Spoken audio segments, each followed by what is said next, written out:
Asia का 87 पश्चिम Asia का समुद्र बारूद से भरा हुआ था।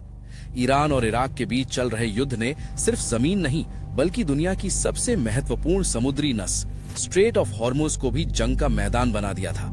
हर दिन दर्जनों तेल टैंकर इसी संकरे रास्ते से गुजरते थे और इन्हीं जहाजों पर निर्भर थी भारत जैसी उभरती अर्थव्यवस्था।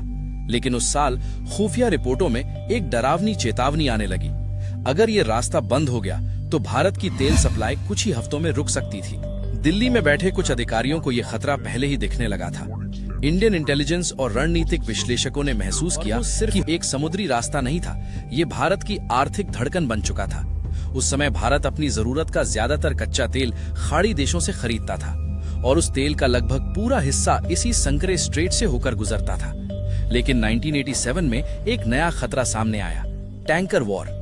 ईरान और इराक दोनों एक दूसरे की अर्थव्यवस्था को नुकसान पहुंचाने के लिए समुद्र में तेल टैंकरों को निशाना बनाने लगे।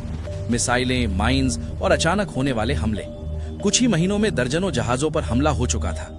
दुनिया के बड़े देशों के लिए ये सिर्फ एक क्षेत्रीय संघर्ष था, लेकिन भारत के लिए ये एक संभावित आर्थिक आपदा बन सकता था। अगर हॉर्मुज में युद्ध और तेज हो जाता या रास्ता बंद हो जाता तो भारत के रिफाइनरी प्लांट्स धीरे धीरे बंद होने लगते, पेट्रोल पंप सूखने लगते और पूरी अर्थव्यवस्था पर इसका असर दिखने लगता। इसी समय भारतीय खुफिया एजेंसियों ने सरकार को एक सख्त चेतावनी दी।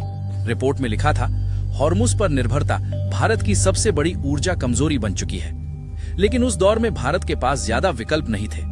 ना तो बड़े रणनीतिक तेल भंडार थे और ना ही इतनी नौसैनिक ताकत कि पूरे समुद्री रास्ते की सुरक्षा खुद कर सके।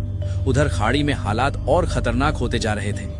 1987 में अमेरिका ने ऑपरेशन अर्नेस्ट विल शुरू किया, जिसमें अमेरिकी नौसेना कुवैत के तेल टैंकरों को सुरक्षा देने लगी। अब समुद्र सुपर पावर की ताकत का प्रदर्शन बन चुका था। हर तरफ युद्धपोत, हेलीकॉप्टर और तनाव। इसी माहौल में भारतीय रणनीतिक समुदाय ने एक सख्त सच्चाई समझी।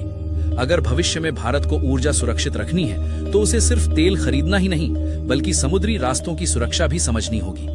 यही वो समय था जब भारत में एनर्जी सिक्योरिटी पर गंभीर चर्चा शुरू हुई। विश्लेषकों ने सुझाव दिया कि भारत को 3 बड़े कदम उठाने होंगे। पहला, तेल के स्रोतों को डाइवर्सिफाई करना। दूसरा, स्ट्रेटेजिक पेट्रोलियम रिजर्व्स बनाना ताकि संकट के समय कुछ हफ्तों का भंडार मौजूद हो। और तीसरा, इंडियन नेवी की क्षमता बढ़ाना ताकि हिंद महासागर में भारत अपने व्यापारिक रास्तों की सुरक्षा खुद कर सके। उस समय ये विचार सिर्फ कागजों पर थे, लेकिन आने वाले दशकों में यही चेतावनी भारत की ऊर्जा नीति की नींव बन गई। आज भारत के पास स्ट्रेटेजिक ऑयल रिजर्व्स हैं। इंडियन नेवी दुनिया की सबसे बड़ी नौसेनाओं में से एक बन चुकी है और हिंद महासागर में भारत की मौजूदगी पहले से कहीं ज्यादा मजबूत है। लेकिन सच ये भी है कि आज भी भारत के आयातित तेल का बड़ा हिस्सा उसी रास्ते से गुजरता है, स्ट्रेट ऑफ हॉर्मुज। एक ऐसा समुद्री दरवाजा जो सिर्फ 33 किलोमीटर चौड़ा है, लेकिन जिसके बंद होते ही दुनिया की ऊर्जा व्यवस्था हिल सकती है। और शायद इसी वजह से आज भी दुनिया की सबसे शक्तिशाली नौसेनाएं उसी संकरे समुद्री रास्ते पर नजर रखती हैं, क्योंकि अगर हॉर्मुज कभी सच में बंद हुआ तो उसका असर सिर्फ खाड़ी में नहीं बल्कि दिल्ली से लेकर न्यूयॉर्क तक महसूस होगा। और यही वजह है कि दुनिया की अर्थव्यवस्था का एक बड़ा हिस्सा आज भी उसी छोटे से समुद्री दरवाजे पर टिका हुआ है। Make sure to subscribe to my channel for more videos.